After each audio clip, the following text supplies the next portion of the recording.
पूर्वक शपथ लेता हूँ कि देश की आजादी एवं राष्ट्र की एकता की रक्षा करने तथा राष्ट्र को मजबूत बनाने के कार्यक्रम में तन मन से योगदान दूंगा। मैं यह भी प्रतिज्ञा करता हूँ कि मैं कभी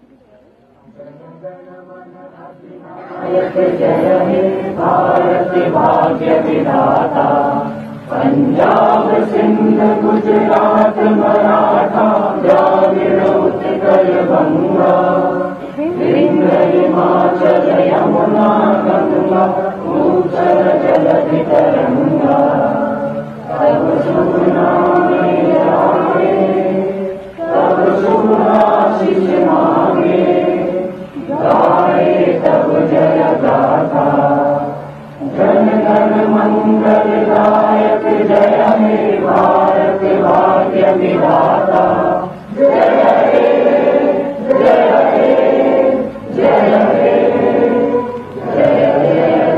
जय हे। भारत माता की जय।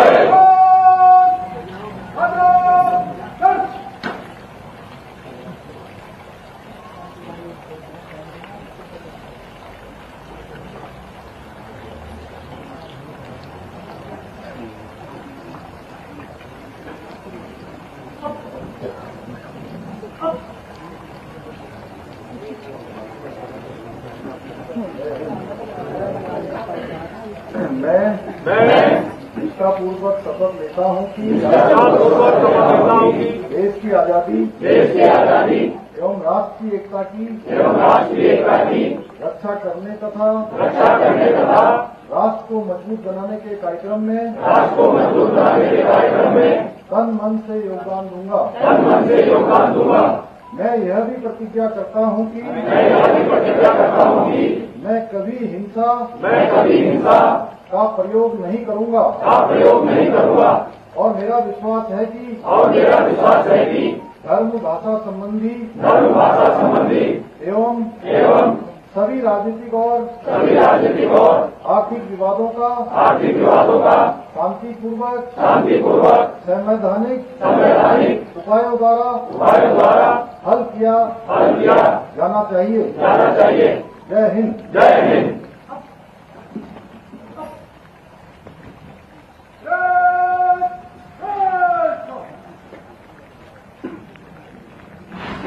भारत माता की जय। भारत माता की जय। मैं स्वतंत्रता दिवस के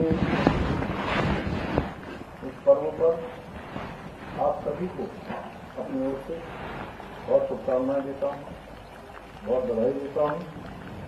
हमारे देश के अमर बलिदानियों को, हमारे राज्य के राज्य आंदोलनकारियों को, जिन्होंने देश की सीमाओं पर हम सब की रक्षा के लिए अपने प्राणों का बलिदान दिया, ऐसे सेना अर्धसैनिक बलों को, सभी हमारे सैनिकों को, उनको भी मैं नमन करता हूं। भाइयों बहनों, इस स्वतंत्रता दिवस के अवसर पर अभी हमारे राज्य में जो भीषण आपदा आई है, धराली समेत पूरे राज्य के अंदर अनेक अनेक स्थानों पर इस भीषण आपदा में हमारे प्रदेश के लोगों ने अपनों को खोया है। जिनके परिवार के लोग इस आपदा में दिवंगत हुए हैं, उन सभी को मैं अपनी श्रद्धांजलि अर्पित करता हूं कि भगवान उनको अपने चरणों में स्थान दे और उनके परिवार को जो असमय कष्ट आया है, इस कष्ट को सहन करने की शक्ति प्रदान करें। और आज के अवसर पर हम यह भी कहना चाहते हैं कि इस भीषण आपदा में हमारे राज्य के सभी विभागों के लोगों ने भारत सरकार से एनडीआरएफ, हमारे बीआरओ, आईटीबीपी, सेना के लोग, सभी एजेंसियों ने और आदमी प्रधानमंत्री जी ने, गृह मंत्री जी ने, रक्षा मंत्री जी ने व्यक्तिगत रूप से हमारे राज्य की चिंता करते हुए आपदा के क्षेत्र में हर संभव हमको सहायता देने के लिए सभी एजेंसियों को निर्देशित किया। आदरणीय प्रधानमंत्री जी ने हमको हर स्तर पर सहयोग के लिए और लगातार चिंता करके इस रेस्क्यू अभियान को पूरा कराया। इस रेस्क्यू अभियान में 1100 से भी अधिक लोगों को 3 दिन के अंदर हेली सेवाओं से सुरक्षित बाहर निकाला गया। हम वहां के पुनर्निर्माण के लिए, उनके पुनर्वास के लिए पूरी तरह से पहले चरण में हमने उनके लिए 5 लाख रुपए की सरकारी सहायता की यहाँ से स्वीकृति प्रदान की थी और आने वाले समय में हम एक बड़ा व्यवस्थित तरीके से, जैसे पहले के हमने बहुत सारे पैकेज, बहुत सारे पुनर्वास के कामों को आगे बढ़ाया है, उसी प्रकार से हर हाल में वहाँ का भी पुनर्वास करेंगे। इसके साथ साथ राज्य के अंदर जहाँ दूसरी आपदाएं आएंगी उनको भी आगे बढ़ाएंगे। भाइयों बहनों, हम सभी जानते हैं हमारे प्रधानमंत्री जी के नेतृत्व में आज हमारा देश विकसित भारत बनने की दिशा में तेजी से आगे बढ़ रहा है। हम सब विकसित भारत का संकल्प लेकर आगे बढ़ रहे हैं। आज भारत हर क्षेत्र में तरक्की और प्रगति के नए कीर्तिमान स्थापित कर रहा है। आज दुनिया के देशों में भारत की एक अलग पहचान बन रही है। हमारी वैश्विक स्वीकार्यता बढ़ रही है। आज दुनिया का हर बड़ा फैसला भारत के रुख पर भी निर्भर करता है। पूरी दुनिया भारत के रुख का इंतजार करती है कि भारत किस प्रकार का रुख करने वाला है। भाइयों बहनों, ऐसे अनेक कार्य आदरणीय प्रधानमंत्री जी के नेतृत्व में भारत के अंदर हो रहे हैं। अनेक ऐतिहासिक निर्णय हुए, चाहे धारा 370 की समाप्ति हो, नागरिक संशोधित कानून हो, अयोध्या में भगवान राम का मंदिर बन रहा हो, या काशी में काशी कॉरिडोर बनना हो, महाकाल में महालोक का द्वार बनना हो। इस प्रकार से उत्तराखंड के अंदर भी हमारे सभी नवनिर्माण और पुनर्निर्माण के काम तेजी से आगे बढ़े। चाहे वो केदारनाथ का नवनिर्माण पुनर्निर्माण हो, बद्रीनाथ धाम का मास्टर प्लान हो, हमारे राज्य की 4 धाम यात्रा को व्यवस्थित करने के लिए 4 धाम ऑल वेदर रोडें हों, हमारे यहाँ की रेल परियोजनाएं हों, एक कोने से दूसरे कोने को जोड़ने वाली भारत माला श्रृंखला की सड़कें हों, आदि कैलाश की यात्रा का प्रारंभ हो। इस वर्ष से हमारी कैलाश मानसरोवर यात्रा फिर से शुरू हुई है। अभी कांवड़ यात्रा संपन्न हुई, आप सबने देखा बड़ी संख्या में 4.5 करोड़ से भी ज्यादा तीर्थ यात्री श्रद्धालु कांवड़ यात्री यहाँ पर आए। भाइयों बहनों, ऐसे अनेक काम आगे बढ़े हैं। हमने अनेक ऐतिहासिक निर्णय लिए हैं। हमारा हर क्षण हर पल ये संकल्प है कि उत्तराखंड हमारा हिंदुस्तान का श्रेष्ठ राज्य है। उसके लिए हम सबको मिलकर आज के इस शुभ अवसर पर ये संकल्प लेना होगा। जहां हमने आज स्वतंत्रता दिवस के अवसर पर राष्ट्र की एकता की शपथ ली है, इसी प्रकार से एक शपथ और एक संकल्प लेकर, एक सौगंध लेकर कि आने वाले समय में उत्तराखंड हमारा हिंदुस्तान का श्रेष्ठ राज्य बने, उसको लेकर हम सब काम करेंगे। जहां तक सरकार के स्तर पर है, हम अगले 25 सालों की योजना पर काम कर रहे हैं, अगले 50 सालों की योजना पर काम कर रहे हैं। चाहे वो पेयजल के क्षेत्र में हो, सड़कों के क्षेत्र में हो, आवागमन के क्षेत्र में हो, आवास के क्षेत्र में हो, या विकास की दृष्टि से जो भी प्लान हम कर रहे हैं कि आने वाली हमारी भावी पीढ़ी, उसका जीवन अच्छा हो, उसका जीवन प्रगतिशील हो, वो जीवन में आगे बढ़े, उनको इस प्रकार की बाधाओं और चुनौतियों का सामना न करना पड़े, हम उनके लिए एक अच्छा मार्ग बनाए।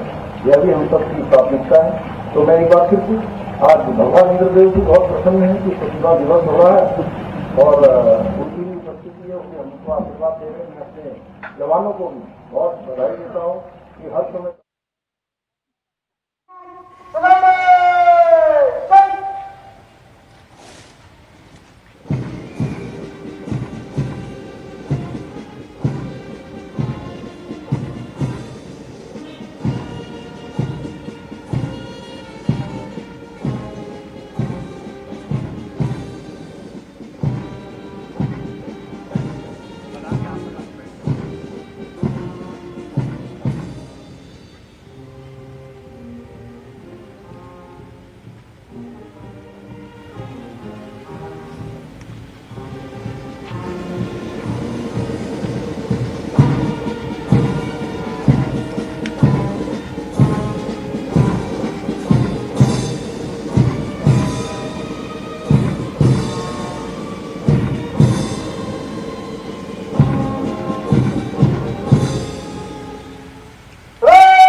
सम्मान से मंच की ओर अग्रसर हैं, माननीय मुख्यमंत्री महोदय से निवेदन करेंगे इस परेड के निरीक्षण का।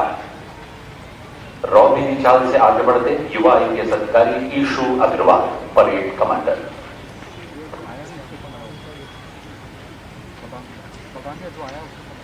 स्वतंत्रता दिवस परेड आज की मिशन के लिए तैयार है। बस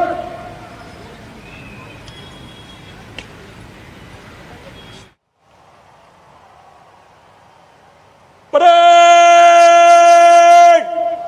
राष्ट्रीय सलाम, सलामे शस्त्र।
राष्ट्रीय ध्वजारोहण हुआ।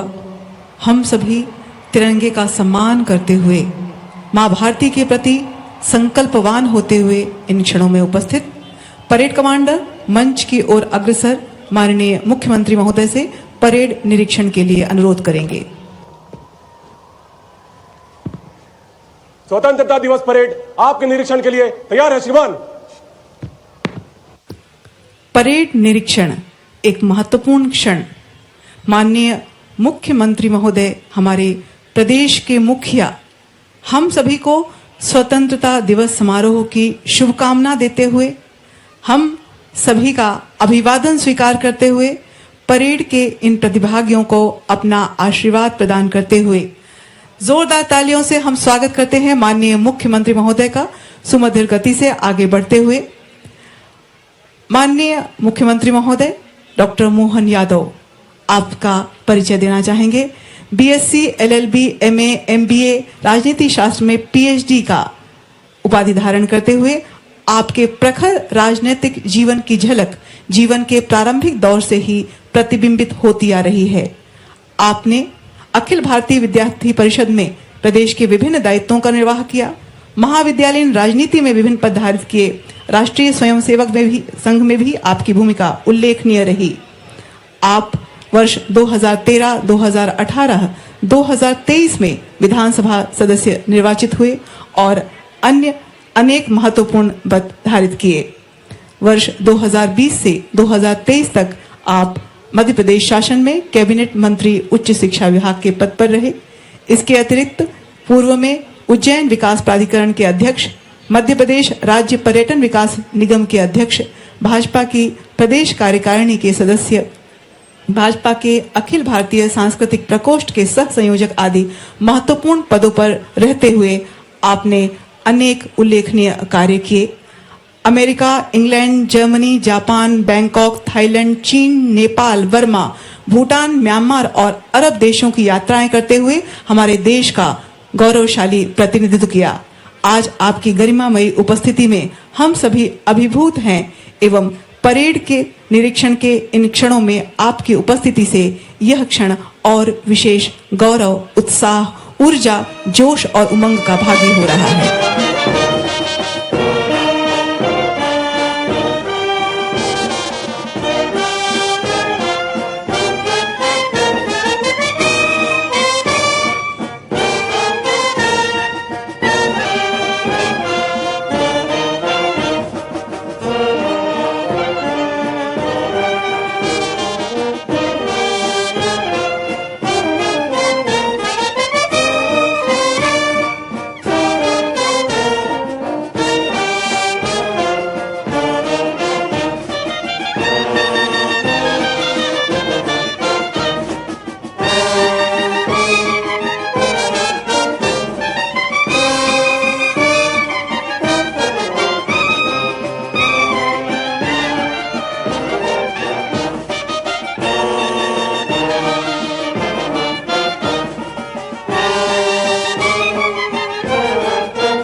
परेड निरीक्षण का ये क्रम समाप्त हुआ। माननीय मुख्यमंत्री महोदय ने इस भव्य प्रांगण में सुसज्जित परेड का अवलोकन किया और अपने शुभ भाव प्रसारित किए। आप सभी का अभिवादन स्वीकार करते हुए और स्वतंत्रता दिवस की शुभकामनाएं देते हुए अब आप मंच की ओर अग्रसर है।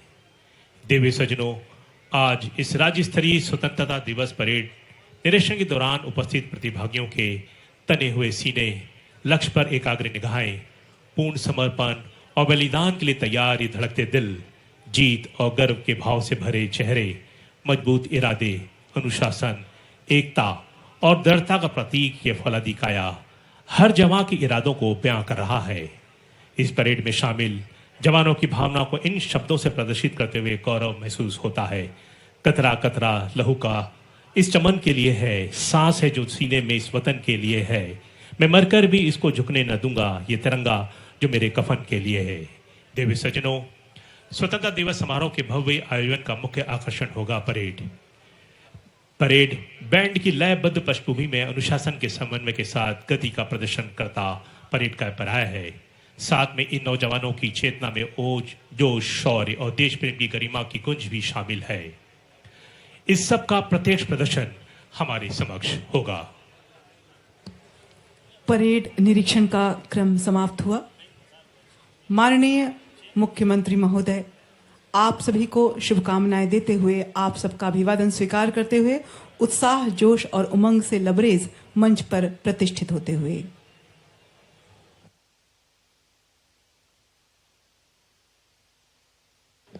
अब परेड कमांडर मंच से क्रमशः परेड की ओर अग्रसर। दिव्य सज्जनों, आपको विशेष रूप से हम अवगत कराना चाहेंगे, अब हर्ष फायर होगा। हर्ष फायर 3 चरणों में होगा। तीनों चरणों में राष्ट्र धुन की वादन टुकड़ियों में होगा। तीसरे चरण में राष्ट्र धुन का पूर्ण वादन होगा। इस दौरान आप सभी कृपया खड़े होंगे, वर्दीधारी सैल्यूट करेंगे। तीसरे चरण में परेड साधन,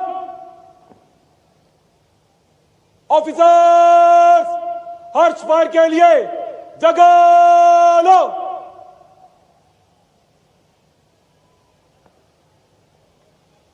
परेड हर्ष फायर के लिए एक अवधि कारतूस भर।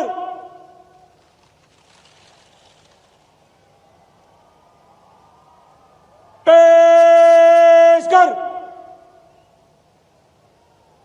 शुरू कर।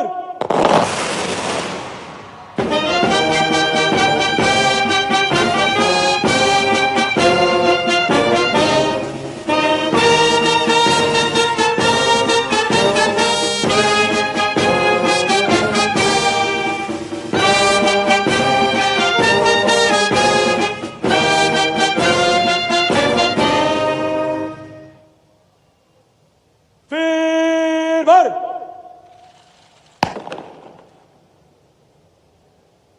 पेश कर,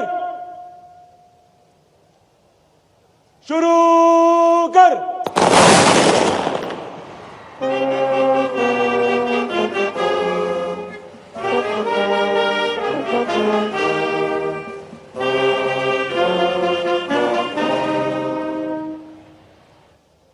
फिर भर। अब राष्ट्र धुन का पूर्ण वादन होगा। कृपया अपने स्थान पर खड़े होंगे, वर्दीधारी सैल्यूट करेंगे। पेश कर, शुरू कर।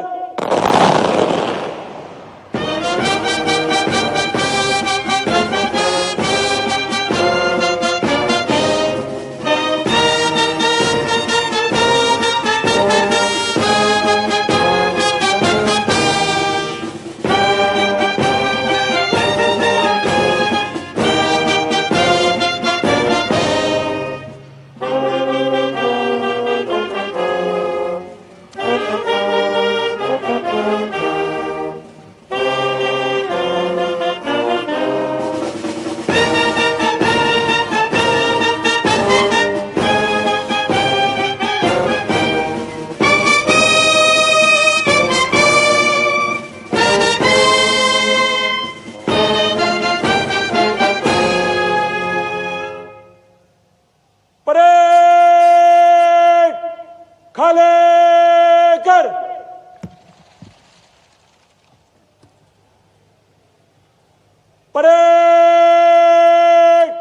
अधिकारी व जवान वापस जगा लो।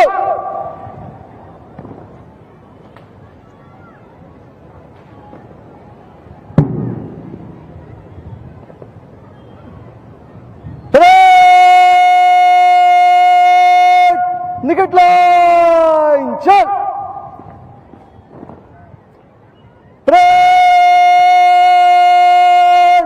बगल शस्त्र।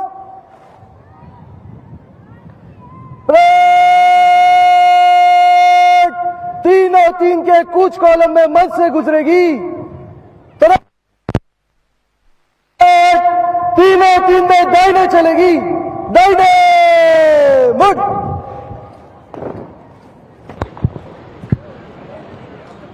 राष्ट्रपति की जय के नारे। महामहिम राष्ट्रपति देश के लोकतंत्र, गणतंत्र और संपूर्ण प्रभुत्व संपन्नता के प्रतीक हैं। उनकी जय देश के एक एक स्वतंत्र भारतीय की जय है। और अब एक जबरदस्त मार्च पास्ट हमारे सामने होगा। इस परेड को जानदार बनाने के लिए इन टुकड़ियों ने सुबह शाम काफी मेहनत की है। इस परेड मैदान का शायद कोई भी ऐसा हिस्सा नहीं होगा जो इन जवानों के श्रम सीकरों से पगा नहीं होगा।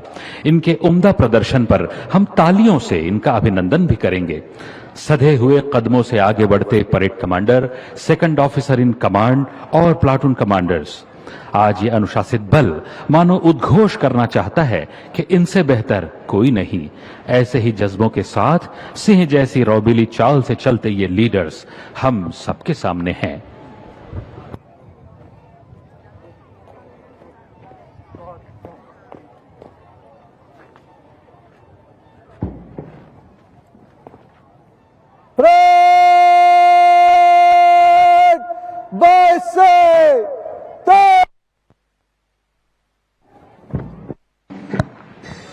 और ये पुलिस बैंड की धुन पर कदम से कदम, ताल से ताल मिलाता हुआ मार्च पास्ट रवाना हो चुका है। आज दुश्मन देश की सरहदों पर ही नहीं है बल्कि देश के कहीं भीतर तक घुस आया है। सीमा पार के आतंकवादी और हमारे देश में छिपे बैठे नक्सलवादी किसी भी रूप में, किसी भी वेश में, किसी भी कीमत पर महान भारतवर्ष के लोकतंत्र को नष्ट भ्रष्ट करना चाहते हैं। हमारे गणतंत्र को बंदूक की नली से निकली सत्ता में बदलना चाहते हैं, लेकिन उनके ये नापाक मंसूबे कभी कामयाब नहीं हो सकते। अभी अभी जो गोलियां दागी गई हैं, उनकी गूंज देश के दुश्मन नक्सलियों और आतंकवादियों तक जरूर पहुंचेगी और उन्हें ताकीद करेगी कि वे सुधर जाएं और देश की मुख्य धारा में शामिल हो जाएं, वरना मिटा दिए जाएंगे। आज जमीन भी मानो इन जवानों के लयबद्ध कदमों को चूमने को बेताब है। 7 आसमानों के पार से इन जवानों के लिए संदेश आया है कि ओ मेरे जवानों, तुम्हें जन्म देने वाली माता धन्य है। धन्य है वो धरती तुम जिसके संरक्षक बनने वाले हो। आसमान भी मानो झुककर जरा पास से इन जवानों का जौहर देखना चाहता है। इन जवानों का हर कदम इनके संकल्प को और भी अधिक मुखरित करता है कि जरूरत पड़ी तो हम इस देश की पवित्र मिट्टी का अपने लहू से अभिषेक करेंगे, अपनी मेधा को पैना करेंगे, अपनी मेहनत और दृढ़ चरित्र को अपना हथियार बनाकर अपने प्यारे भारत को विश्व का सिरमौर बनाएंगे। मन में देश प्रेम का ज्वार, स्वतंत्रता का हर्ष और देश के लिए कुछ भी कर जाने की भावना लिए सबसे आगे चल रहे हैं parade commander Ishu Agarwal, IPS अधिकारी और second officer in command DSP Siddharth Singh Chauhan. जोरदार तालियों से हम अभिनंदन करेंगे इन वीरों का। सबसे पहले नंबर पर चल रही है टुकड़ी सीमा सुरक्षा बल की उप निरीक्षक भूपेंद्र सिंह 86वीं वाहिनी बीएसएफ के नेतृत्व में। इनके ठीक पीछे केंद्रीय रिजर्व पुलिस बल उप निरीक्षक निशांत कुमार 211वीं वाहिनी सीआरपीएफ के नेतृत्व में। भारत तिब्बत सीमा पुलिस नेतृत्व कर रहे हैं निरीक्षक नरेंद्र सिंह 38वीं बटालियन आईटीबीपी। नंबर 4 केंद्रीय औद्योगिक सुरक्षा बल उप निरीक्षक विजय सिंह बीएसपी भिलाई के नेतृत्व में। नंबर 5 सशस्त्र सीमा बल उप निरीक्षक मोहित कुमार 28वीं वाहिनी एसएसबी के नेतृत्व में।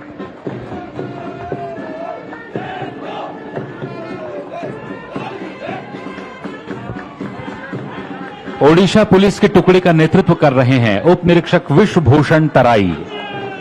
मंच के सामने से गुजरती हुई ओडिशा पुलिस की टुकड़ी, इसके ठीक पीछे छत्तीसगढ़ सशस्त्र बल की पुरुष टुकड़ी कंपनी कमांडर शोएब मोहम्मद 5वीं वाहिनी सीएएफ के नेतृत्व में। छत्तीसगढ़ सशस्त्र बल की महिला टुकड़ी नेतृत्व कर रही हैं उप निरीक्षक शशि पैकरा। मंच के सामने से गुजरती हुई छत्तीसगढ़ की बेटियां। छत्तीसगढ़ पुलिस की टुकड़ी कंपनी कमांडर भुवन सिंह वोरा 21वीं आईआर बटालियन के नेतृत्व में। छत्तीसगढ़ जेल सहायक जेल अधीक्षक राहुल गंगराले के नेतृत्व में।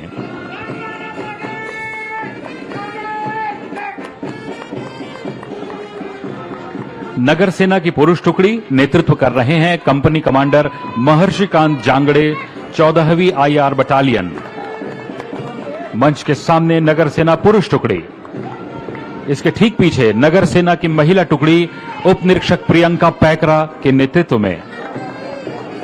एकता और अनुशासन को अपना आदर्श मानने वाली एनसीसी बॉयज की टुकड़ी senior under officer Bhavesh Rawat 27 CG battalion NCC के नेतृत्व में। आर्मी, एयर और नेवी तीनों विंग्स के छात्र सैनिक एनसीसी गर्ल्स की टुकड़ी senior under officer Apoorva Pandey 27 CG battalion NCC के नेतृत्व में। हम भारत की बेटी हैं का उद्घोष करती एनसीसी की टुकड़ी, इनके ठीक पीछे हमारे कद्दावर अश्वारोही दल कंपनी कमांडर योगेश चंद्रा 7वीं वाहिनी छत्तीसगढ़ सशस्त्र बल के नेतृत्व में।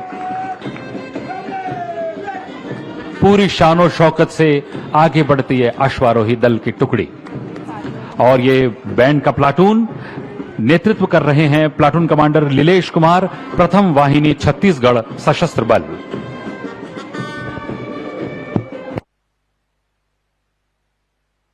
एक बार जोरदार तालियों से इनका हम अभिनंदन और सम्मान करेंगे। बहुत ही उम्दा तालमेल, बहुत ही बढ़िया कवायद का यहां प्रदर्शन कर रहे हैं। इन जवानों का जोशो खरोश देखकर लगता है कि मानो ये कह रहे हो, एक नया इतिहास रचे हम, एक नया इतिहास। डगर डगर सब दुनिया चलती, हम बीहड़ में पंथ बनाए। मंजिल चरण चूमने आए, हम मंजिल के पास न जाएं। धारा के प्रतिकूल नाव के एक नया विश्वास रचे हम, एक नया इतिहास रचे हम। अंबर हिले धरा डोले, पर हम अपना पंथ न छोड़ें। सागर सीमा भूले चाहे, पर हम अपना ध्येय न छोड़ें। स्नेह प्यार की वसुंधरा पर एक नया आकाश रचे हम, एक नया इतिहास रचे हम, एक नया इतिहास रचे हम। सधी हुई अनुशासित और एकताबद्ध चाल, रैंक से रैंक, फाइल से फाइल मिलाकर चलती हुई ये टुकड़ियां आत्मनियंत्रण और शक्ति का एक अद्भुत नमूना पेश कर रही हैं।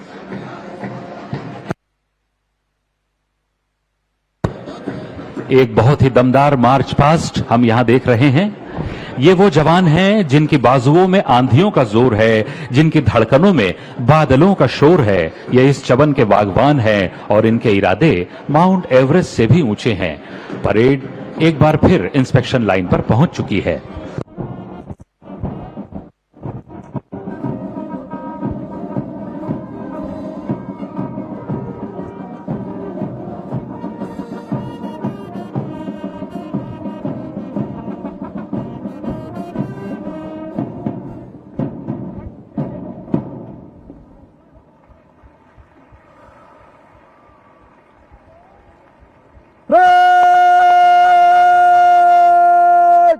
आगे बढ़ेगी, बाएं मुड़।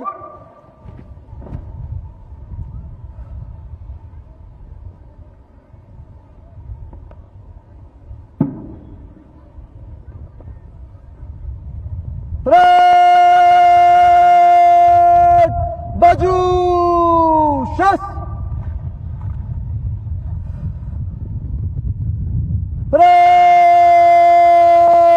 सच, मध्य से सच।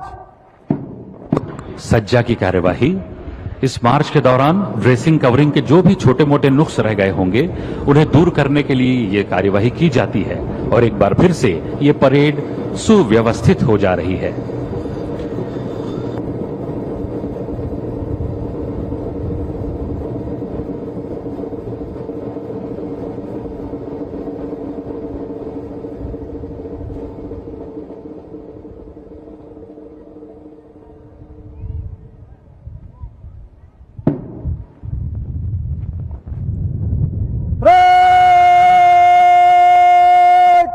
समीक्षा क्रम में आगे बढ़ेगी।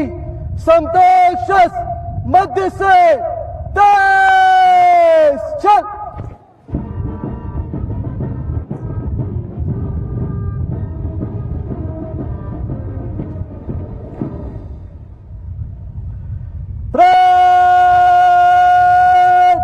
सलामी देगी जनरल सैल्यूट। सलामी शस्त्र।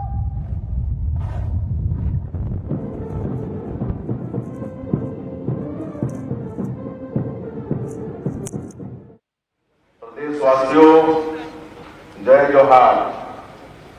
आप सभी को स्वतंत्रता दिवस की बहुत बहुत शुभकामनाएं।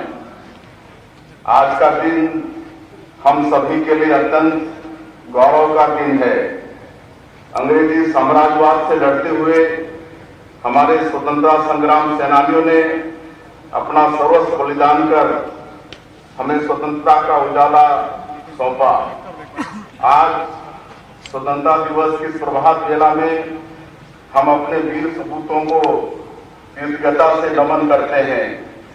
देश के 19वें स्वतंत्रता दिवस के साथ साथ हम छत्तीसगढ़ राज्य की स्थापना के 25 गौरवशाली वर्षों की विकास यात्रा को छत्तीसगढ़ रजत महोत्सव के रूप में मना रहे हैं। मुझे आपसे यह बात साझा करते हुए खुशी हो रही है कि हम आज के शुभ दिन से छत्तीसगढ़ रजत महोत्सव का शुभारंभ कर रहे हैं। आप सभी की भागीदारी से हम इस महोत्सव को अविस्मरणीय बनाएंगे। आज का दिन परलकोट विद्रोह के नायकों के पुण्य स्मरण का भी है। देश की आजादी की लड़ाई में स्वर्णिम अक्षरों में लिखे गए परलकोट विद्रोह के 200 वर्ष पूरे हो गए हैं। आज भी शहीद ज्ञान सिंह वीरता के किस्से पीढ़ी दर पीढ़ी प्रदेश की जनता उतने ही गौरव भाव से सुन रही है। भूखे और उत्पीड़ित लोगों को न्याय दिलाने के लिए शहीद वीर नारायण सिंह द्वारा की गई लड़ाई को कौन भूल सकता है। रायपुर सिपाही विद्रोह के नायक हनुमान सिंह जी का इस अवसर पर स्मरण करना चाहूंगा। भूमकाल विद्रोह के माध्यम से वीर गुंडाधुर ने अपनी मातृभूमि के लिए जिस अद्भुत शौर्य का प्रदर्शन किया वो इतिहास के स्वर्णिम अक्षरों में अंकित है। शहीद यादवराव, वेंकटराव, ध्रुवाराव, देवरीधुर, आयतू महाराज सहित हमारे अनेक जनजातीय नायकों का बलिदान देशभक्ति की अद्भुत मिसाल है। हम अपने राज्य के निर्माता पूर्व प्रधानमंत्री भारत रत्न श्रद्धेय श्री अटल बिहारी वाजपेयी जी को नमन करते हैं, जिन्होंने अपना अटल संकल्प पूरा किया और देश के नक्शे में छत्तीसगढ़ का एक नए राज्य के रूप में उदय हुआ। अटल जी के जन्म शताब्दी वर्ष को हम अटल निर्माण वर्ष के रूप में मना रहे हैं। छत्तीसगढ़ की पुण्य धरा प्राकृतिक संसाधनों से संपन्न है। हमारे पास समृद्ध सांस्कृतिक धरोहर है और अपार उत्साह समेटे हुए विपुल मानव संसाधन है। 1 नवंबर 2000 को जब यह राज्य बना तब हमने एक सपना देखा था, एक विकसित, आत्मनिर्भर और समावेशी छत्तीसगढ़ का। आज मैं गर्व से कह सकता हूं कि हम उस दिशा में तेजी से आगे बढ़ रहे हैं। आपातकाल के 50 वर्ष पूरे हो गए हैं। हम अपने लोकतंत्र सेनानियों को नमन करते हैं, जिन्होंने आपातकाल के बेहद कठिन दौर में यातनाओं की परवाह न करते हुए लोकतंत्र की मसाल थामे रखी। मातृभूमि के लिए अपने हिस्से की जिम्मेदारी हमें निभानी है। हमें यशस्वी प्रधानमंत्री श्री नरेंद्र मोदी जी के नेतृत्व में वर्ष 2047 तक विकसित भारत, विकसित छत्तीसगढ़ की संकल्पना को मूर्त रूप देना है।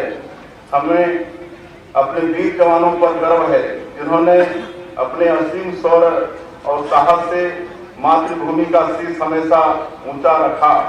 वर्ष 1947 में देश की आजादी के बाद पाकिस्तान की ओर से हुए आक्रमण से लेकर ऑपरेशन सिंदूर तक हर बार हमारे जवानों ने तिरंगे का मान बढ़ाया है। पहलगाम में हुए जघन्य आतंकी कृत्य का बदला लेने हमारे प्रधानमंत्री श्री नरेंद्र मोदी जी के नेतृत्व में ऑपरेशन सिंदूर चलाया गया। यह ऑपरेशन दुनिया भर में भारत के पराक्रम और दृढ़ इच्छा शक्ति का प्रतीक बना। प्रधानमंत्री श्री नरेंद्र मोदी जी की अगुवाई में भारत की अर्थव्यवस्था दुनिया की चौथी सबसे बड़ी अर्थव्यवस्था हो गई है। हमारा चंद्रयान चंद्रमा के दक्षिण ध्रुव पर पहुंच चुका है और शुभांशु शुक्ला ने इंटरनेशनल स्पेस स्टेशन में तिरंगा लहरा दिया है। इस सफलता के पीछे देशवासियों की कड़ी मेहनत और हमारे यशस्वी प्रधानमंत्री श्री नरेंद्र मोदी जी के दूरदर्शी नेतृत्व, दृढ़ संकल्प और अथाह इच्छा शक्ति की विशेष भूमिका है। आज के इस गौरवशाली दिन हम अभिनंदन करते हैं अपने सुरक्षा बलों के जवानों का, जिन्होंने नक्सलियों को उनके ठिकानों में घुसकर मार दी। प्रधानमंत्री श्री नरेंद्र मोदी जी और केंद्रीय गृह मंत्री श्री अमित शाह जी के नेतृत्व में हम मार्च 2026 तक देश को माओवादी आतंक से मुक्त करने के लक्ष्य की ओर तेजी से बढ़ रहे हैं। पिछले 20 महीनों में हमारे जवानों ने 450 माओवादियों को न्यूट्रलाइज और 1578 को गिरफ्तार किया है। हमारे जवानों ने माओवादियों के शीर्ष नेताओं बसवराज और सुधाकर को न्यूट्रलाइज करने में सफलता पाई है। राज्य सरकार की आकर्षक आत्मसमर्पण नीति से प्रभावित होकर 1589 माओवादी हथियार छोड़ चुके हैं। इनके पुनर्वास, कौशल विकास और रोजगार की व्यवस्था की गई है। सुशासन का असली मतलब तब है जब आखिरी व्यक्ति तक इसका लाभ पहुंचे। ताड़मेटला में जहां हमारे 76 जवानों ने माओवादी हमले में शहादत दी थी, उसके समीप ही चिंता गुफा के स्वास्थ्य केंद्र को राष्ट्रीय गुणवत्ता प्रमाण पत्र मिला है। यहाँ हर महीने औसतन 20 प्रसव होते हैं और हजारों ग्रामीण निःशुल्क इलाज की सुविधा ले रहे हैं। नक्सलवाद के कम होते ही बस्तर में विकास की रफ्तार तेजी से बढ़ी है। 50 बंद स्कूल फिर से खोले गए और कई गांवों में पहली बार बिजली पहुंची। नियत लेनानार अर्थात आपका अच्छा गांव योजना से 327 गांवों में बुनियादी सुविधाएं पहुंची हैं। पामेड़ जो कभी नक्सलियों का गढ़ था, वहां बैंक की शाखा खुल गई है। पिछले 20 महीनों में हमने प्रदेश के नागरिकों को प्रधानमंत्री मोदी जी द्वारा दी गई गारंटियों को पूरा करने की दिशा में उल्लेखनीय कार्य किए हैं। कैबिनेट की पहली बैठक में हमने 18 लाख प्रधानमंत्री आवास स्वीकृत किए। पीएम जनधन योजना में विशेष पिछड़ी जनजाति के लिए 34,000 और नक्सल पीड़ित व आत्मसमर्पित नक्सलियों के लिए 15,000 आवास मंजूर किए गए। पात्रता नियम आसान किए गए हैं और नए लाभार्थियों के लिए आवास प्लस 2.0 के तहत सर्वे कराया गया है। इस तरह हर नागरिक का पक्का घर पाने का सपना पूरा हो रहा है। महिला सशक्तिकरण हमारी सरकार की सर्वोच्च प्राथमिकता है। सरकार बनने के 3 महीने के भीतर हमने महतारी बंधन योजना शुरू की। प्रदेश में 17 लाख महिलाओं को हर महीने 1,000 रुपए की आर्थिक सहायता दी जा रही है। इस योजना से महिलाएं आत्मनिर्भरता की राह पर कदम बढ़ा रही हैं। महतारी बंधन योजना के तहत माताओं बहनों को अब तक 11,728 करोड़ रुपए की राशि और उत्पादन की अग्रिम पंक्ति में खड़ा करता है। जिस तरह से खादी के एक धागे ने स्वतंत्रता संग्राम को शक्ति दी है, वैसे ही स्वदेशी का प्रत्येक कदम हमें विकसित भारत के संकल्प की ओर ले जाएगा। मध्य प्रदेश का वर्ष 2025 का बजट प्रदेश के विकास और समृद्धि के लिए तैयार किया गया, जिसमें कोई नया कर नहीं लगाया गया है। यह राज्य सरकार का लक्ष्य बजट को दोगुना करने का है। मध्य प्रदेश की प्रति व्यक्ति आय 1,39,000 वार्षिक से बढ़कर 2024-25 में 1,52,000 हो गई है।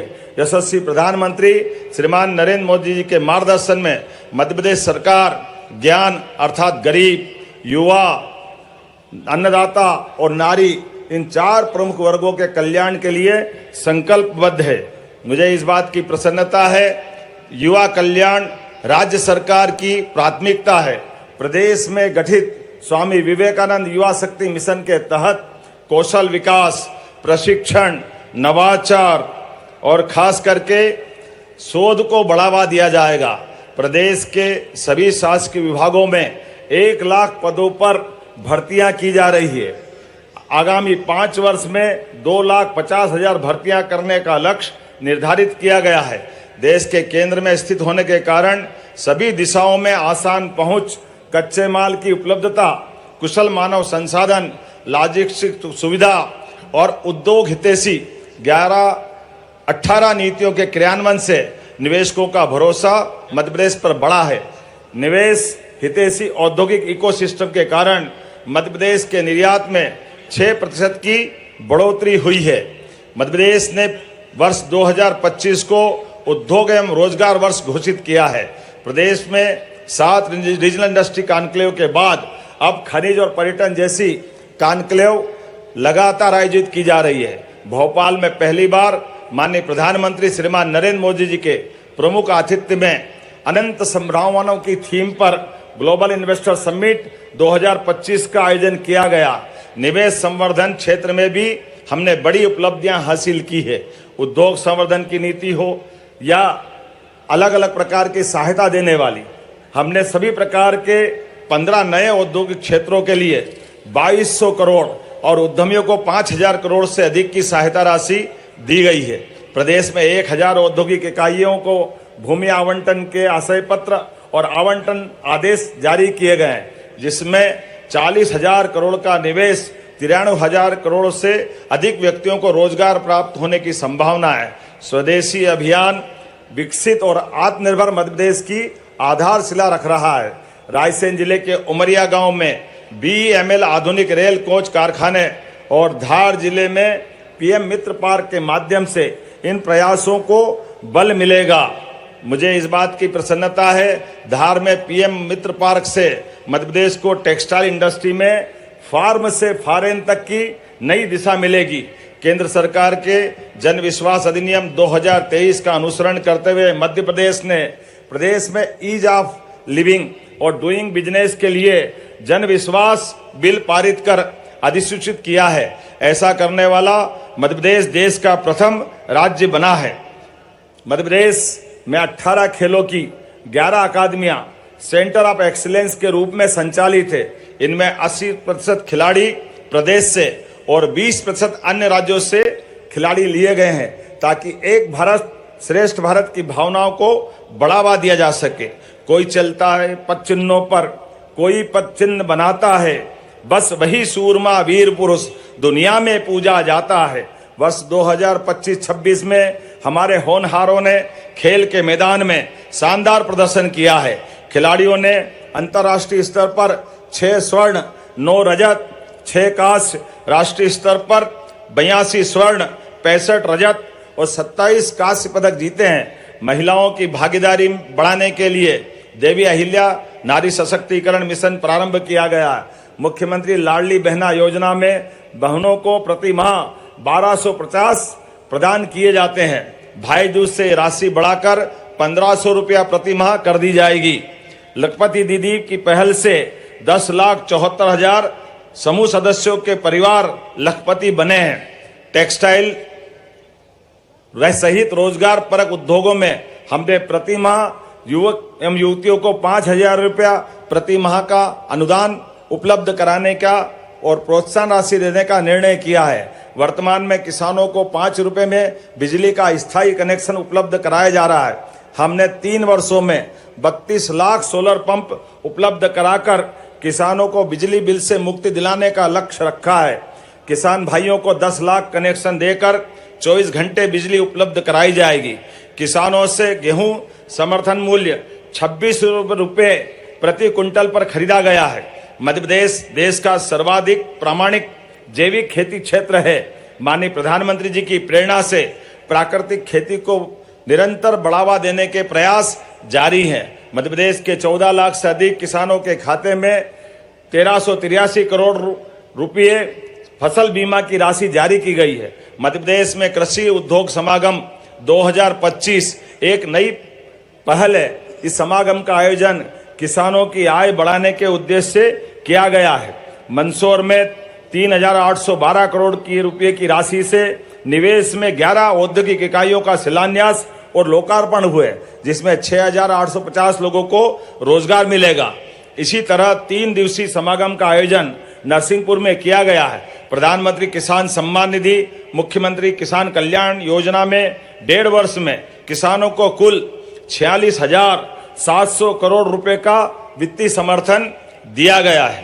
पशुपालन और डेयरी विकास के लिए सरकार द्वारा अभिनव योजनाएं प्रारंभ की गई। डॉक्टर भीमराव अंबेडकर कामधेनु योजना में पशुपालकों को 25 दुधारू पशु गाय भैंस की इकाई प्रदान की जाएगी। योजना में अनुसूचित जाति जनजाति वर्ग के हितग्राहियों के लिए 33% एवं अन्य वर्ग के लिए 25% अनुदान देने की व्यवस्था की गई है। गौशालाओं में प्रति गोवंश दी जाने वाली 20 रुपए की राशि को बढ़ाकर 40 रुपए करने का निर्णय किया गया है। मुख्यमंत्री वृंदावन ग्राम योजना में प्रदेश के ग्रामों को आत्मनिर्भर बनाया जाएगा। पीएम स्वनिधि योजना से प्रदेश के 8 लाख से अधिक हितग्राहियों को लगातार सहायता उपलब्ध कराते हुए उनके जीवन में बदलाव लाने का निर्णय हमने किया है। स्वामित्व 50,000 रुपए तक की ऋण राशि उपलब्ध कराकर स्वामित्व योजना के माध्यम से हमारे देश में मध्य प्रदेश प्रथम स्थान पर है। स्वामित्व योजना में 39 लाख से अधिक भू अधिकार पत्र वितरित किए गए हैं। श्रमिक हितों का संरक्षण हमारी प्राथमिकता है। श्रमिकों के लिए संबल योजना लागू है, जिसमें लगभग 2.25 करोड़ श्रमिक पंजीकृत है। श्रम कल्याण मंडल ने विभिन्न योजनाओं में 51 करोड़ की सहायता राशि जिसे प्रोत्साहित करने हमारी राजनीतिक नीति विशेष रूप से उपयोगी होगी और प्रदेश में तेजी से इनलैंड कंटेनर डिपो तथा ट्राईपोर्ट में निवेश होगा। जब हमारे राज्य का गठन हुआ तब प्रदेश की अधोसंरचना औद्योगिक वातावरण के अनुकूल नहीं थी।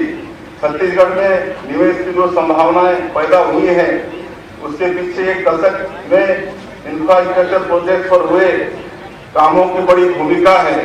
वर्ष 2030 तक हम उतनी ही रेल लाइन बिछा देंगे जितनी 1853 में रेलवे शुरू होने से लेकर वर्ष 2014 तक बिछाई गई थी। रावघाट से जगदलपुर केके लाइन का दोहरीकरण, तेलंगाना के कोठागुडेम से किरंदुल तक नई रेल परियोजनाएं बस्तर की भाग रेखा साबित होंगी। खरसिया से परमल कसा जाने वाली रेल लाइन प्रदेश के महत्वपूर्ण औद्योगिक केंद्रों को जोड़ेगी। नई रेल लाइनें विकसित भारत, विकसित छत्तीसगढ़ की धमनियां साबित होंगी। स्वामी विवेकानंद एयरपोर्ट रायपुर में हमने कार्गो सुविधा भी आरंभ की है। धनबाद और विशाखापट्टनम जैसे औद्योगिक केंद्रों को जोड़ने वाले एक्सप्रेस वे का निर्माण तेजी से हो रहा है। किसी प्रदेश की आर्थिक सेहत का अंदाजा इस बात से लगाया जा सकता है कि वहाँ बिजली की खपत कितनी है। हमारा प्रदेश जीरो पावर कट स्टेट है। हमारे राज्य में प्रति व्यक्ति ऊर्जा खपत 2,211 यूनिट है, जबकि देश का औसत ऊर्जा खपत प्रति व्यक्ति 1,255 यूनिट है। ऊर्जा आत्मनिर्भरता की दिशा में हमने बड़ा कदम उठाया है। हम हाफ बिजली से मुफ्त बिजली की ओर तेजी से बढ़ रहे हैं। प्रधानमंत्री सूर्य घर मुफ्त बिजली योजना ग्रीन एनर्जी के क्षेत्र में एक महत्वपूर्ण कदम है। इस योजना के माध्यम से आमजन अब बिजली उपभोक्ता से बिजली उत्पादन करता बन रहे हैं। इस योजना के तहत सौर संयंत्रों की स्थापना पर केंद्र और राज्य सरकार द्वारा आकर्षक सब्सिडी दी जा रही है। 1 किलोवाट के सौर संयंत्र पर केंद्र सरकार द्वारा 30,000 रुपये और राज्य सरकार द्वारा 15,000 रुपये, इस प्रकार कुल 45,000 रुपये की सब्सिडी दी जा रही है। 2 किलोवाट पर केंद्र द्वारा 60,000 रुपये और राज्य द्वारा 30,000 रुपये, इस प्रकार कुल 90,000 रुपये तथा 3 किलोवाट का सौर संयंत्र लगाने पर केंद्र सरकार द्वारा 78,000 रुपये और राज्य सरकार द्वारा 30,000 रुपये, इस प्रकार कुल 1,08,000 रुपये की सब्सिडी दी जा रही है। मैं प्रदेश की जनता से आग्रह करता हूं कि इस योजना का त्वरित लाभ उठाएं। स्वच्छ ऊर्जा केवल पर्यावरण का विकल्प नहीं अपितु वर्तमान समय की आर्थिक और रणनीतिक आवश्यकता भी है। सुशासन हमारी सर्वोच्च प्राथमिकता है। हमने ई ऑफिस प्रणाली को सभी विभागों में कार्यान्वित किया है। फाइलें अब ऑनलाइन मूव हो रही हैं। इन पर निश्चित समय में निर्णय लिए जा रहे हैं और हर स्तर पर पारदर्शिता सुनिश्चित हो रही है। हमने सरकारी खरीदी में पारदर्शिता लाने जेम पोर्टल को अपनाया है। भ्रष्टाचार के मामलों की ईओडब्ल्यू द्वारा पूरी तत्परता से जांच की जा रही है। पब्लिक पॉलिसी में युवाओं को आगे लाने हमने मुख्यमंत्री सुशासन फेलोशिप योजना आरंभ की है। इसके जरिए युवा IIM रायपुर में 2 वर्षीय फेलोशिप कर रहे हैं। सुशासन तिहार के माध्यम से हम आपके गांव, आपके मोहल्ले तक पहुंचे, वहां हितग्राहियों के चेहरे की खुशी और उत्साह देखकर लगा कि हमारी मेहनत सार्थक हुई है। सुशासन तिहार में 41 लाख से अधिक आवेदन आए और इनमें से अधिकतर आवेदनों का हमने गुणवत्तापूर्ण निराकरण किया है। भ्रष्टाचार तब पनपता है जब आम जनता को कार्यालयों के बार बार चक्कर काटने पड़ते हैं। यह तब ठीक होता है जब जनता को कार्यालय जाने की जरूरत ही न पड़े। हमने रजिस्ट्री से संबंधित 10 क्रांतिकारी पहल की है। अब ऑनलाइन रजिस्ट्री की सुविधा भी हमने सुनिश्चित की है। रजिस्ट्री के साथ ही अब नामांतरण भी हो जाता है। आधार प्रमाणीकरण के चलते किसी तरह की धोखाधड़ी की आशंका नहीं रहती। रजिस्ट्री से संबंधित दस्तावेज बनाने आम नागरिकों को कानूनी विशेषज्ञों की भी जरूरत नहीं। पारिवारिक दान, हक त्याग और बंटवारा अब केवल 500 रुपये शुल्क में हो जाता है। हमने छत्तीसगढ़ भू राजस्व संहिता संशोधन विधेयक के माध्यम से नियमों को सरल किया है। 5 डिसमिल से कम कृषि भूमि की रजिस्ट्री नहीं होगी। इसका उद्देश्य अवैध प्लाटिंग और जमीन को छोटे टुकड़ों में बांटकर बिक्री पर रोक लगाना है। जन विश्वास विधेयक पारित करने वाले हम अग्रणी राज्य हैं। हमने जन विश्वास विधेयक के माध्यम से राज्य के 8 अधिनियमों के 163 प्रावधानों में संशोधन किया है। छोटे छोटे प्रकरणों में कोर्ट का बहुमूल्य समय नष्ट होता है और नागरिकों का भी काफी समय इसमें बर्बाद होता है। आम नागरिकों और कारोबारियों द्वारा किए गए छोटे छोटे तकनीकी उल्लंघन अब अपराध की श्रेणी में नहीं आएंगे। विकसित छत्तीसगढ़ का नेतृत्व युवा शक्ति के हाथों में होगा। युवाओं के लिए शासकीय पदों में भर्ती पर सरकार तेजी से काम कर रही है। राज्य निर्माण के बाद पहली बार व्यापम की परीक्षा का साल भर का कैलेंडर जारी किया गया है। खेल प्रतिभाओं को आगे बढ़ाने के लिए भी हमारी सरकार लगातार कार्य कर रही है। हम इसके लिए निजी क्षेत्र की भागीदारी पर भी काम कर रहे हैं।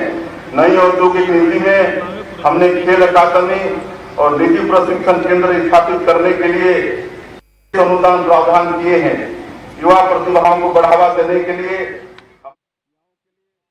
जिससे अधोसंरचना मजबूत होगी, कस्बों और नगरों में व्यापारिक एवं नागरिक संपर्क बढ़ेगा। प्रधानमंत्री जी की प्रेरणा से स्वच्छता सर्वेक्षण 2024 में इंदौर, उज्जैन, भोपाल, ग्वालियर, जबलपुर, बुधनी सहित 8 नगरों को स्वच्छता में राष्ट्रीय सम्मान मिला है, जो हम सबके लिए गौरव की बात है, जो सरकार और जन सहभागिता का परिणाम है।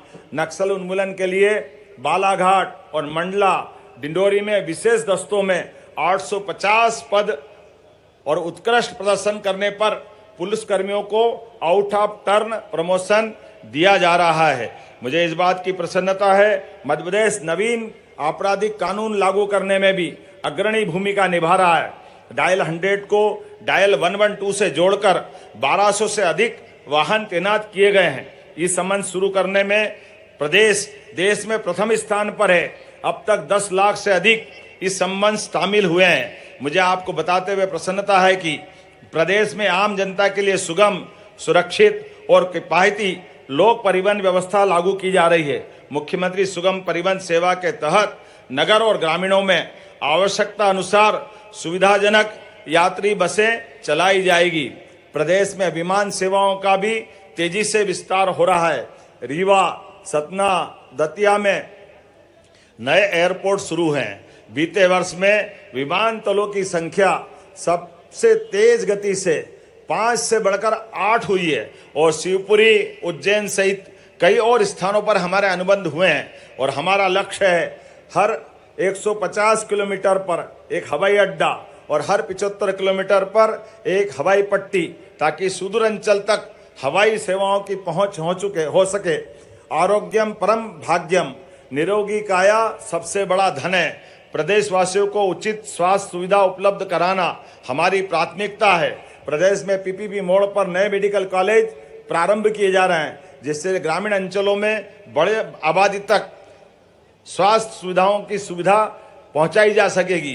पीएम श्री एयर एम्बुलेंस की सेवा तो पूरे देश में अनूठी है। सबसे पहले हमने लागू की है और दूर दराज तक इसका लाभ हम नीचे तक पहुंचा रहे हैं। राहगीर योजना के माध्यम से मानवता को स्थापित करते हुए सड़क दुर्घटना में घायल को 1 घंटे के अंदर हॉस्पिटल पहुंचाने वाले नागरिक को 25,000 रुपए की राशि प्रोत्साहन देने का निर्णय हमारी सरकार ने किया है। आयुष चिकित्सा को बढ़ावा देने के लिए जिला स्तरीय एलोपैथिक अस्पताल में भी 22 एकीकृत आयुष विंग स्वीकृत की गई है। राष्ट्रीय आयुष मिशन के तहत भारत सरकार के द्वारा प्रदेश में 800 आयुष आरोग्य मंदिर संचालित किए जा रहे हैं। प्रदेश में मानवता और सेवा भाव को समर्पित ये एक अद्भुत योजना प्रारंभ की गई है, जिसके माध्यम से निःशुल्क शव वाहन सेवा, जिसके आधार पर ग्रामीण अंचल में कई बार हम वो खराब दृश्य देखते थे जब किसी कारण से कोई का शरीर छूट जाए, ऐसे में कोई हाथ में, कोई साइकिल पे, कोई ठेले पे रख करके अपने परिवार के स्वजन का शव ले जाता था। हमने निर्णय किया है कि इसके बजाय प्रत्येक जिला चिकित्सालय को 2 और जहां मेडिकल कॉलेज है ऐसे स्थान पर 4 वाहन रख करके हम मानवता के इस भाव को प्रकट करते हुए हर गरीब से गरीब आदमी की सेवा में सरकार लगी है। ये भाव के आधार पर ये निःशुल्क हमने अपने वाहन उपलब्ध कराए हैं। जिला चिकित्सालय सहित ऐसे स्थानों पर हमारी आवश्यकता के अनुसार से ये वाहन उपलब्ध हो सकेंगे। शिक्षा सशक्त समाज का आधार है। प्रधानमंत्री जी के मार्गदर्शन में मध्य प्रदेश राष्ट्रीय शिक्षा नीति 2020 लागू करने वाला अग्रणी प्रदेश रहा है। सभी 55 जिलों में PM Shri college of excellence शुरू किए गए हैं। स्कूल शिक्षा की गुणवत्ता के लिए सांदीपनि विद्यालय स्थापित किए जा रहे हैं।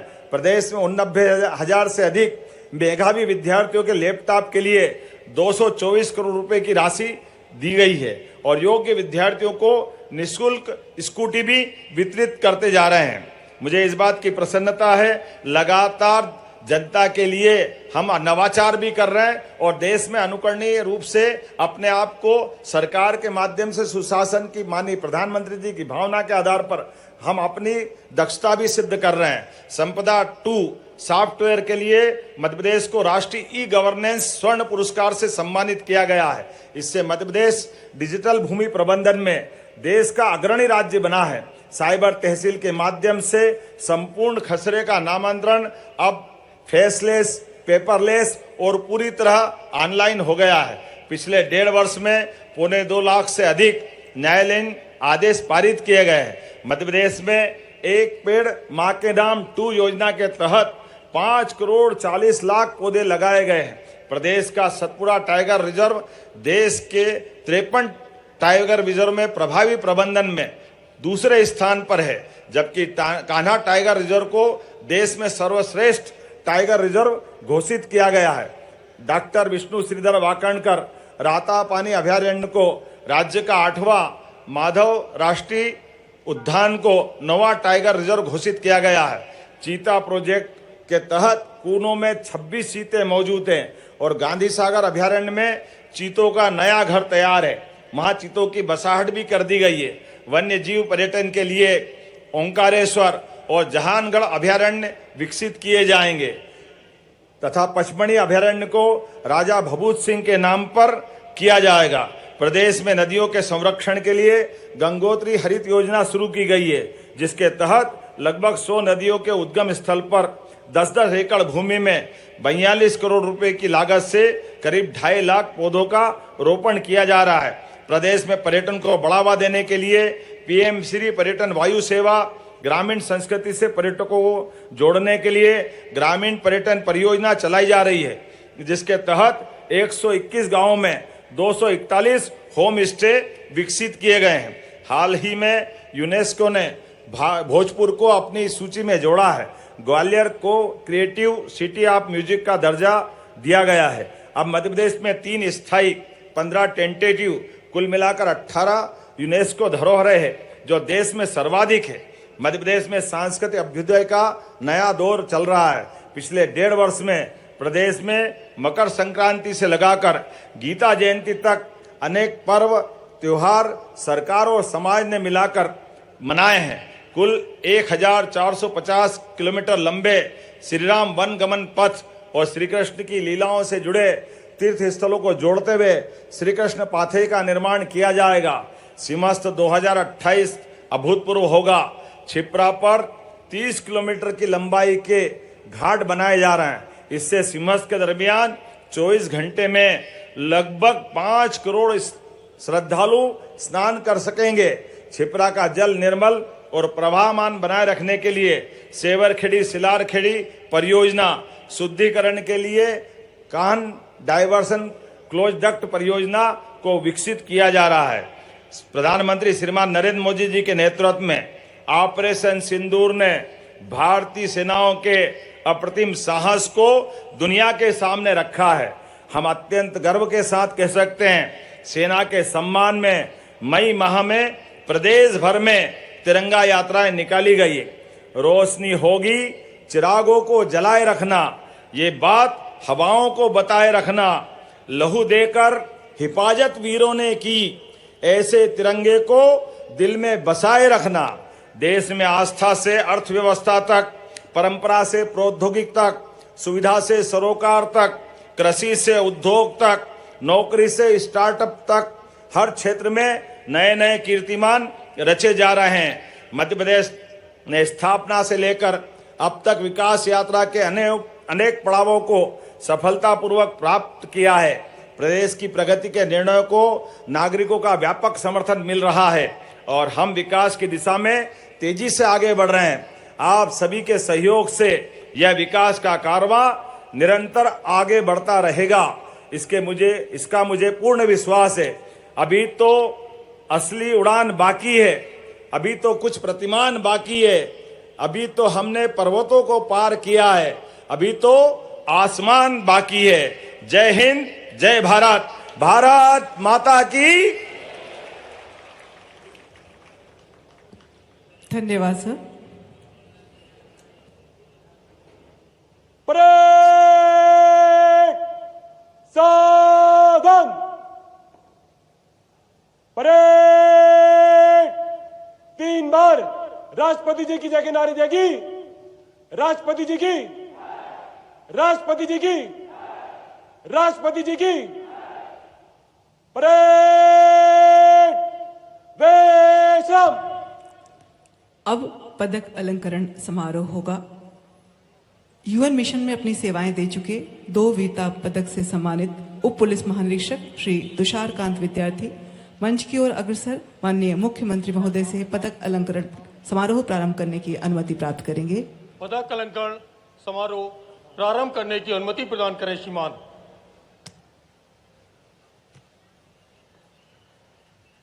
मध्य प्रदेश पुलिस, जेल विभाग, होमगार्ड के विभिन्न अधिकारियों ने कर्तव्य क्षेत्र में विशेष दक्षता का प्रदर्शन करते हुए प्रतिमान स्थापित किए हैं। उन्हें विभिन्न श्रेणियों के पदकों से अलंकृत किया जा रहा है। आज स्वतंत्रता दिवस के इस राज्य स्तरीय समारोह में उन विशेष पुरस्कृत अधिकारियों को पदक से अलंकृत करेंगे माननीय मुख्यमंत्री मध्य प्रदेश शासन डॉक्टर मोहन यादव।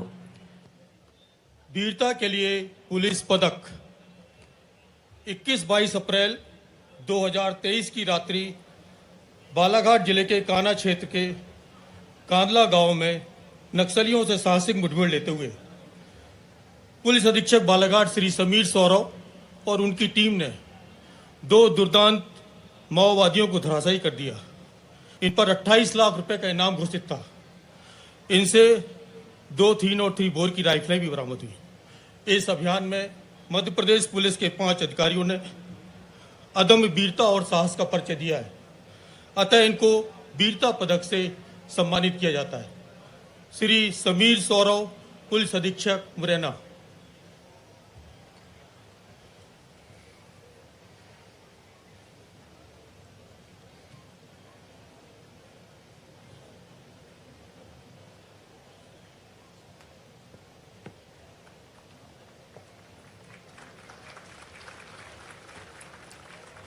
श्री मोतिउर रहमान, पुलिस अधीक्षक अनूपपुर।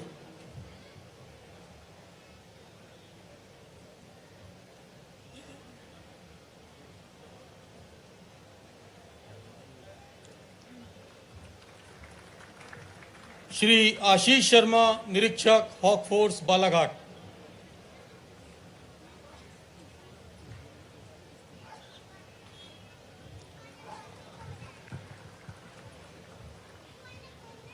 श्री मोहनलाल मरावी, निरीक्षक हॉक फोर्स बालाघाट।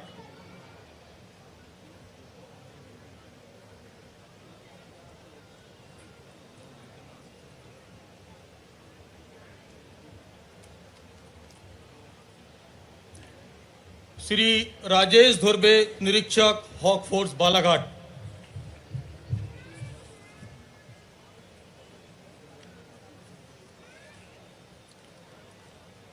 दिनांक 30 नवंबर 2022 को बालाघाट जिले के सुपकार वन क्षेत्र में commandant hawk force Shri Puneet Gehlot के नेतृत्व में खूंखार नक्सलियों से हुई साहसिक मुठभेड़ में 49 लाख के 2 दुर्दांत नक्सली मारे गए।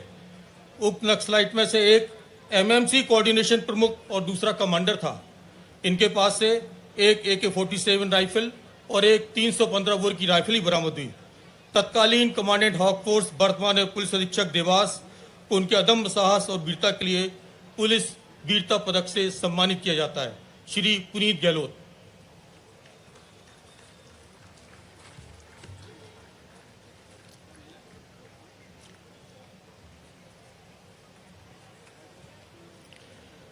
तीन दिसंबर 2020 की रात्रि रतलाम जिले के मिड टाउन कॉलोनी में 50,000 रुपए के इनामी अंतर्राज्यीय अपराधी दिलीप सिंह देवल को आमने सामने की मुठभेड़ में मार गिराया गया। इस अभियान में मध्य प्रदेश पुलिस के मोहम्मद अयूब खान, उप निरीक्षक रतलाम ने अदम्य वीरता और साहस का परिचय दिया। श्री मोहम्मद अयूब खान।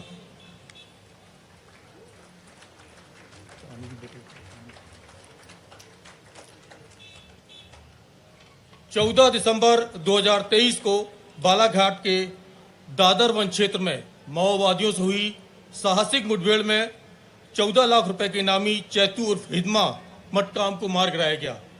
उसके पास से 315 बोर की राइफल भी बरामद हुई। इस अभियान में मध्य प्रदेश पुलिस के 3 अधिकारियों ने अदम्य वीरता और साहस का परिचय दिया, अतः उन्हें वीरता पदक से सम्मानित किया जाता है। श्री नामदेव शर्मा, निरीक्षक हॉक फोर्स बालाघाट।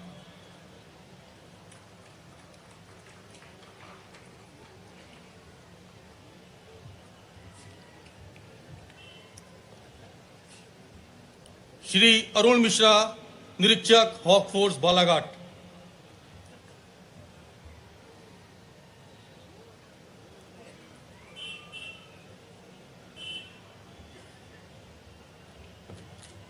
श्री अतुल कुमार शुक्ला, निरीक्षक हॉक फोर्स बालाघाट।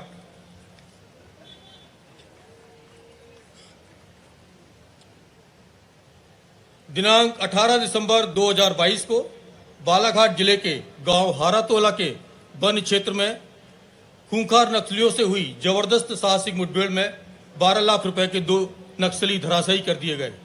इस अभियान में मध्य प्रदेश के 2 अधिकारियों ने अदम्य वीर वन प्रोडक्ट का यह हमारा मॉडल पूरे देश के अंदर और दुनिया के अंदर धूम मचा रहा है। इसने उत्तर प्रदेश के डोमेस्टिक मार्केट के साथ ही उत्तर प्रदेश के एक्सपोर्ट को दोगुने से अधिक बढ़ाने में सफलता प्राप्त की है। हमारे पास इसके लिए काफी स्कोप है, इसको आगे बढ़ाने के लिए, और इसीलिए प्रधानमंत्री जी ने हर एक क्षेत्र में स्वदेशी के मॉडल को आत्मसात करने का देशवासियों से आह्वान किया है। देश का पैसा देश में लगेगा। हर एक सेक्टर में अगर मेक इन इंडिया की संकल्पना को हम साकार करने में आगे बढ़ेंगे तो देश समृद्ध होगा। युवाओं के लिए रोजगार के अवसर सुलभ होंगे, किसानों के चेहरे पर खुशहाली आएगी, हस्तशिल्पी और कारीगर समृद्धि के पथ पर अग्रसर बना करके इनोवेशन को, रिसर्च एंड डेवलपमेंट के कार्यक्रम को आगे बढ़ाने में सफल हो सकता है। और आज उस प्रकार के सामर्थ्य को एक बार फिर से हमें समेटना है, उसे आगे बढ़ाना है, उसे तकनीक के साथ, डिजाइन के साथ, मार्केट की मांग के अनुरूप पैकेजिंग, उस प्रकार की पैकेजिंग के साथ उसे प्रस्तुत करने के लिए अपने आप को तैयार होना पड़ेगा। और ये स्वदेशी मॉडल जिसके लिए प्रधानमंत्री जी ने वोकल फॉर लोकल की आह्वान किया है, उस आह्वान के साथ भारत की आजादी के 78 वर्ष हम सबको इस बात का आह्वान कर रहे हैं कि आज की आवश्यकता है। दुनिया के अंदर कोई भी देश आगे तभी बढ़ा है जब उसने अपने कारीगरों को, अपने हस्तशिल्पियों को, अपनी युवा शक्ति की ऊर्जा को पहचाना, उसकी प्रतिभा को आगे बढ़ाने के लिए हर प्रकार से उन्हें प्रोत्साहित किया। वो देश आगे बढ़ा है, उसको आगे बढ़ने में दुनिया की कोई ताकत रोक नहीं सकती है। और ये सामर्थ्य भारत के पास है और भारत में उत्तर प्रदेश के पास है। उत्तर प्रदेश वासियों को इस अभियान के साथ प्रधानमंत्री जी के आह्वान को अपने जीवन का मंत्र बना करके चलना ही होगा। पिछले 8 वर्ष में उत्तर प्रदेश ने अपने परंपरागत हस्तशिल्पी और कारीगरों को आगे बढ़ाने के लिए जहां वन डिस्ट्रिक्ट वन प्रोडक्ट के इस अभियान को आगे बढ़ाया है, वहीं विश्वकर्मा श्रम सम्मान के माध्यम से, पीएम विश्वकर्मा स्कीम के माध्यम से भी उन्हें प्रोत्साहित करने के लिए काम किया है, उसे एक प्लेटफॉर्म दिया है, उसे आगे बढ़ने के लिए एक नई प्रेरणा प्रदान की है। और मुझे प्रसन्नता है कि आज इस सेक्टर से जुड़े हुए जो 16 प्रकार के हमने हस्तशिल्पी और कारीगर चिन्हित किए हैं, इन सभी ने अपने अपने क्षेत्र में नए प्रकार से अपने आप को प्रस्तुत किया है। समाज और मार्केट की मांग के अनुरूप इन हस्तशिल्पियों ने नई डिजाइन के साथ, नई टेक्नोलॉजी के साथ, समाज की मांग के अनुरूप उस प्रकार से अपने आप को तैयार करके आज अपनी सामर्थ्य का लोहा प्रदेश के अंदर और देश के अंदर दिया है। तो स्वयं स्वावलंबन का एक मॉडल भी प्रस्तुत किया है। मिशन मिलेट के नाम पर भी प्रदेश के अंदर जो हमारे परंपरागत अन्नदाता किसानों के द्वारा मोटे अनाज, जिसको एक प्रकार से हम विस्मृत से कर चुके थे, उस दिशा में अन्नदाता किसानों ने कार्य करना प्रारंभ किया। खेती की लागत कम हो, उत्पादन बढ़े, लागत को कम करना, उत्पादन को बढ़ाना, नेचुरल फार्मिंग उसका एक माध्यम है। और मुझे प्रसन्नता है कि उत्तर प्रदेश के आज 34 जनपद इस अभियान के साथ जुड़ करके तेजी के साथ इस कार्यक्रम को आगे बढ़ा रहे हैं। अगर हमें उन गंभीर बीमारियों से जो आज मुंह पाए समाज को निगलने के लिए दिखाई देता है, उस अभियान को अगर हम देखें, उस प्रवृत्ति पर रोक लगाने के लिए मिलावट को दूर करना होगा।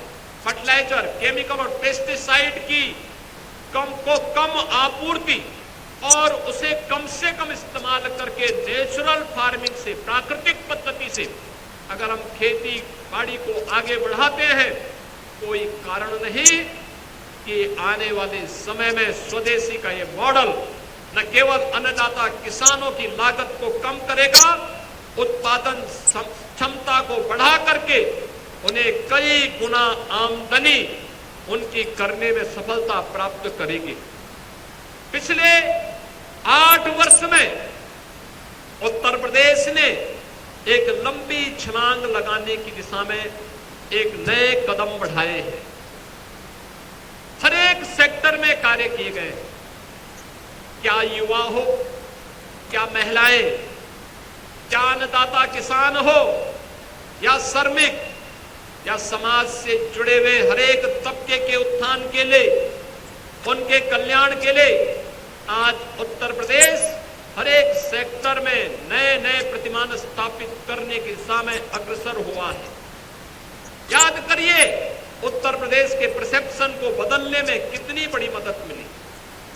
आज से 8 वर्ष पहले जिस प्रदेश के सामने अपनी पहचान का संकट था, जहां का युवा अपनी पहचान को छुपाता था, आज हमारा युवा अपनी पहचान को छुपाता नहीं, अपनी प्रतिभा का लोहा देश और दुनिया के सामने मनमाना बनाता दिखाई देता है।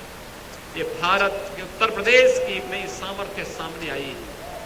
आज उत्तर प्रदेश की ये युवा शक्ति उत्तर प्रदेश को देश की अग्रणी अर्थव्यवस्था के रूप में प्रस्तुत करते हुए दिखाई दे रहा है। ये वही उत्तर प्रदेश है। 8 वर्ष पहले दंगे होते थे, गुंडागिर्दी अराजकता चरम पर थी, न बेटी सुरक्षित थी, न व्यापारी सुरक्षित था, आम नागरिक असुरक्षित महसूस करता था। बहुत सारे जनपदों में, बहुत सारे कस्बों में सूर्य अस्त के साथ ही कर्फ्यू जैसा माहौल दिखाई देता था। लेकिन आज उत्तर प्रदेश सुरक्षा का एक नया मॉडल प्रस्तुत कर रहा है। न केवल सुरक्षा का मॉडल प्रस्तुत कर रहा है, बल्कि उत्तर प्रदेश ने देख लिया है कैसे दंगा मुक्त हो जाता है, कैसे सुशासन की नींव को सुदृढ़ किया जा सकता है, कैसे परसेप्शन को कर्मिक रूप से बदलने में सफलता प्राप्त की जा सकती है। आज उत्तर प्रदेश उस दिशा में तेजी के साथ आगे बढ़ा है। उत्तर प्रदेश के नौजवानों के लिए नौकरी और रोजगार की ढेर सारी संभावनाएं आगे बढ़ी हैं। पिछले 8-8 वर्ष के अंदर उत्तर प्रदेश ने 8.5 लाख नौजवानों को सरकारी नौकरी दी। तो प्रदेश के परंपरागत उद्यम को प्रोत्साहित करने का परिणाम था कि प्रदेश में 1,62,00,000 से अधिक हमने युवाओं को एमएसएमई सेक्टर में समायोजित करने में भी सफलता प्राप्त की। सुरक्षा का बेहतर माहौल मिला तो प्रदेश में निवेश के बेहतरीन गंतव्य के रूप में स्थापित हुआ। आज देश के अंदर आप देखेंगे, किसी भी व्यक्ति से आप पूछेंगे, किसी भी उद्यमी से पूछेंगे कि वह निवेश कहां करना चाहता है, उसकी प्राथमिकता होती है कि इन्वेस्टमेंट का ड्रीम डेस्टिनेशन कोई एक राज्य बन सकता है, और है आज के दिन पर उसमें उत्तर प्रदेश देश के अंदर अग्रणी राज्यों में उत्तर प्रदेश की गिनती होती है। आपने देखा होगा जिस प्रदेश में पहले उद्यमी अपना व्यापार समेट करके प्लान करने के लिए दिखता था, उस प्रदेश में देखते ही देखते 45 लाख करोड़ के निवेश के प्रस्ताव प्राप्त हो जाना, उस प्रदेश में 15 लाख करोड़ के निवेश जमीनी धरातल पर उतर जाना, इन 15 लाख करोड़ के निवेश प्रस्तावों के माध्यम से लाखों नौजवानों को अपने ही गांव और अपने ही जनपद में नौकरी की संभावना विकसित हो जाना, यह इस बात का द्योतक है कि उत्तर प्रदेश में सामर्थ्य थी, उस प्रकार की संभावनाएं थी, लेकिन उन्हें अपने राजनीतिक स्वार्थों के कारण लोगों ने जमीनी धरातल पर नहीं उतरने दिया था। परिणाम था उत्तर प्रदेश बीमारू बनता गया, उत्तर प्रदेश बीमारू बनता गया। उत्तर प्रदेश के सामने पहचान का संकट आ खड़ा हुआ, लेकिन आज उत्तर प्रदेश बीमारू राज्य नहीं। जो उत्तर प्रदेश आज से 8 वर्ष पहले देश की 7वीं अर्थव्यवस्था के रूप में सबसे पीछे की पंक्ति में खड़ा देखा जाता था, आज उत्तर प्रदेश देश की सातवीं नहीं बल्कि दूसरी अर्थव्यवस्था बनने की ओर अग्रसर है। अब दूसरी अर्थव्यवस्था के बाद उत्तर प्रदेश ने जो अपना आगामी लक्ष्य तय किया है, वो लक्ष्य तय किया है प्रधानमंत्री मोदी जी के मार्गदर्शन में उत्तर प्रदेश ने तय किया है 29-30 में उत्तर प्रदेश अगर भारत 2027 में $1 ट्रिलियन की इकोनॉमी बनेगा, भारत $5 ट्रिलियन की इकोनॉमी बनेगा, तो उत्तर प्रदेश भी $1 ट्रिलियन की इस इकोनॉमी को प्राप्त करने के लिए कर्मिक रूप से प्रयास कर रहा है।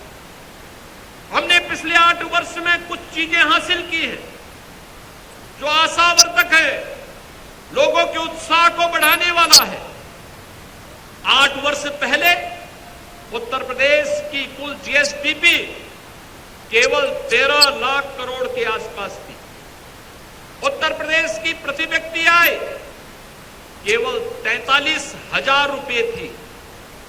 8 वर्ष में 3 वर्ष हमने कोविड जैसी वैश्विक महामारी का सामना करते हुए व्यतीत किए और सबके बावजूद उत्तर प्रदेश ने इन 8 वर्षों में अपनी जीएसडीपी को बढ़ा करके 32 लाख करोड़ पहुंचाने में सफलता प्राप्त की है। याद करिए, दोगुने से अधिक रफ्तार के साथ हम बढ़े। प्रदेश की ग्रोथ रेट आज के दिन पर नेशनल ग्रोथ रेट से बेहतर दिशा में आगे बढ़ी है। उत्तर प्रदेश की प्रति व्यक्ति आय आज के दिन पर 1,20,000 तक पहुंची है और आने वाले समय में हमें प्रत्येक सेक्टर में नेशनल एवरेज तक इसे पहुंचा करके उत्तर प्रदेश की उन संभावनाओं को सामर्थ्य में बदलने के लिए टीम वर्क के साथ उत्तर प्रदेश वासियों को मिलकर के कार्य करना होगा। हम सभी लोग अगर अपने अपने कर्तव्यों का पालन करते हैं तो प्रधानमंत्री जी ने जो संकल्प हम भारतवासियों को दिया है, हर उत्तर प्रदेश वासी उस संकल्प के साथ संकल्पित हो, संबद्ध हो। इसी में हमारा वर्तमान और भावी पीढ़ी का भविष्य जुड़ा हुआ है।